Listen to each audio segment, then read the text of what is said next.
C'est dimanche soir, ton énergie est basse, tu t'ennuies. Demain c'est la reprise, donc tu scrolles à l'infini pour décompresser, et c'est ok. Ça se comprend, je ne t'accable pas, tu as très certainement la flemme. Maintenant, si je te disais que ce n'était pas de la flemme, ni même un manque d'énergie, mais au contraire beaucoup trop d'énergie, en manque de direction. Dans la vidéo précédente, on a parlé d'une carte. La voilà. Elle ressemble à une jauge d'essence ou bien à un compteur de vitesse. Souviens-toi, je t'avais dit, tes émotions, c'est ton tableau de bord. Je ne te mentais pas, loin de là. On est juste des machines à la pointe de la technologie. Sur ce cadran, qu'on nomme le cadran de l'inaction, on va retrouver tout à gauche l'ennui, cette phase où rien ne te stimule et où tu tournes en rond.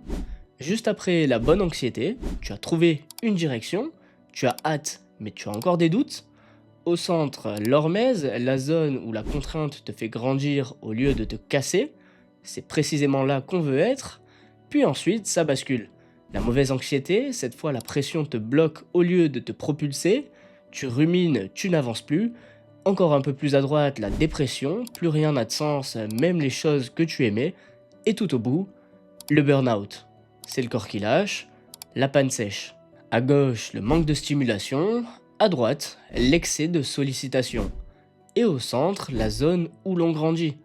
Ce qu'il faut retenir, c'est que ces cases ne sont pas étanches. On y retrouve une aiguille qui bouge, et parfois plusieurs fois dans la même journée. Pour bien comprendre la suite de la vidéo, il faut comprendre ce qu'est l'énaction. L'énaction, c'est agir d'abord pour comprendre ensuite. Tu ne peux pas apprendre à faire du vélo juste en regardant une vidéo. C'est en montant dessus, en poussant sur les pédales et en cherchant ton équilibre, que ton corps et ton cerveau apprennent ensemble. C'est pour ça que déplacer l'aiguille, ça passe toujours par le corps et jamais par la réflexion seule. C'est peut-être un détail, mais dans inaction, il y a action. Parce que sans action de ta part, il se passera absolument rien. Alors bien sûr, avant d'agir, il y a un travail à faire. Écouter l'émotion, comprendre ce qu'elle anticipe, mettre à jour ses attentes, mais ça, c'est le sujet d'une prochaine vidéo. Parce que là, il y a beaucoup plus urgent. Avant de savoir où aller, il faut savoir où tu es. Alors, on va commencer par le tout début du cadran. Par l'état dans lequel on passe tous beaucoup plus de temps qu'on ne l'admet, l'ennui. Et voilà à quoi il ressemble vraiment. Une pensée qui tourne en boucle, j'en veux beaucoup plus. Pas plus de repos, plus de quelque chose. Et c'est ça qui est énervant, parce que plus de quoi finalement? Tu ne le sais même pas. Alors ça monte, du désir, de la frustration, de la colère, enfin bref, un tas d'émotions qui ne sont pas là pour t'éteindre, mais au contraire pour te pousser à agir. Il ne faut pas croire que dans l'ennui, il ne se passe rien. Bien au contraire. Derrière l'ennui se cache un désir de mouvement. Et ce désir, il se traduit par de hauts taux de dopamine, cette molécule qui te prépare et te pousse à l'action dans l'anticipation d'une récompense future. En vrai, c'est fort quand tu y penses. Ton corps est déjà prêt, l'énergie est là, mais le problème c'est qu'elle n'a nulle part où aller. Et si l'énergie n'a pas de direction, c'est qu'il manque une autre molécule, l'acétylcholine.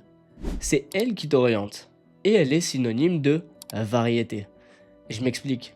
En cassant la monotonie par de nombreuses variations d'activités, de fréquentation et d'objectifs, une cible finit par apparaître.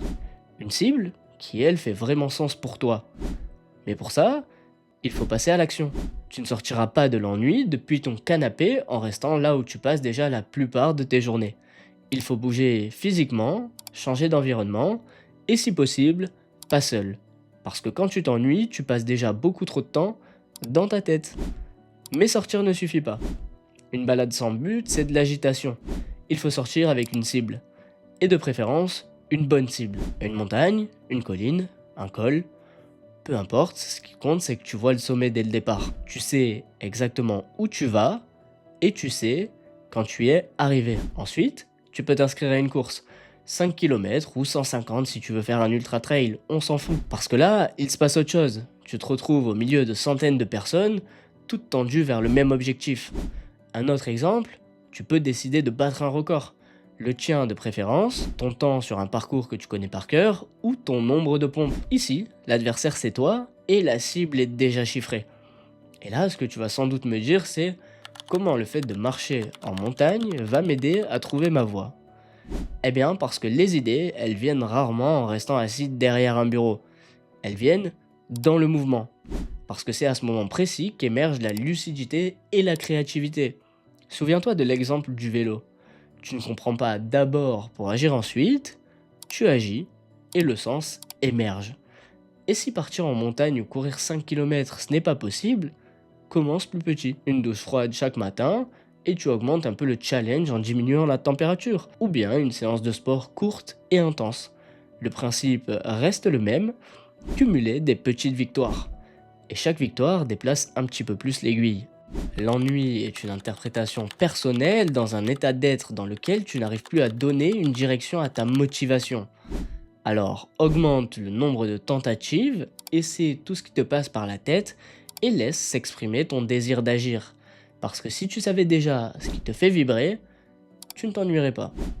Tu ne peux pas trouver ta cible en y réfléchissant, tu la trouves en essayant. Chaque tentative est un test et un jour, il y en a une qui accroche. L'ennui, ce n'est pas un vide, c'est du désir à l'état pur.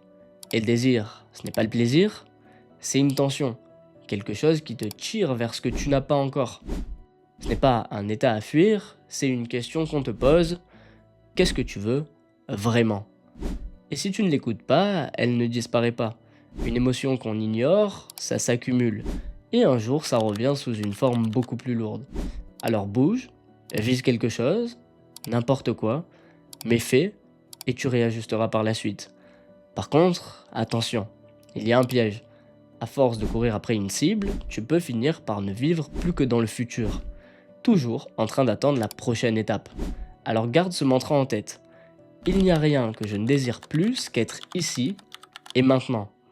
Le désir te tire vers demain, mais ta vie, elle se passe aujourd'hui.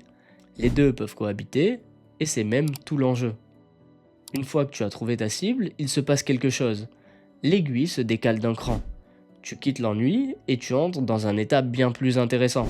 Tu as enfin une direction, mais tu doutes encore. Cet état, on l'appelle la bonne anxiété. Et c'est le sujet de la prochaine vidéo. L'équipe, n'hésitez pas à me dire en commentaire où est-ce que vous vous situez sur ce cadran en ce moment même. Moi, je vous dis à la semaine prochaine pour décoder notre prochaine émotion. C'était Johan, prenez soin de vous.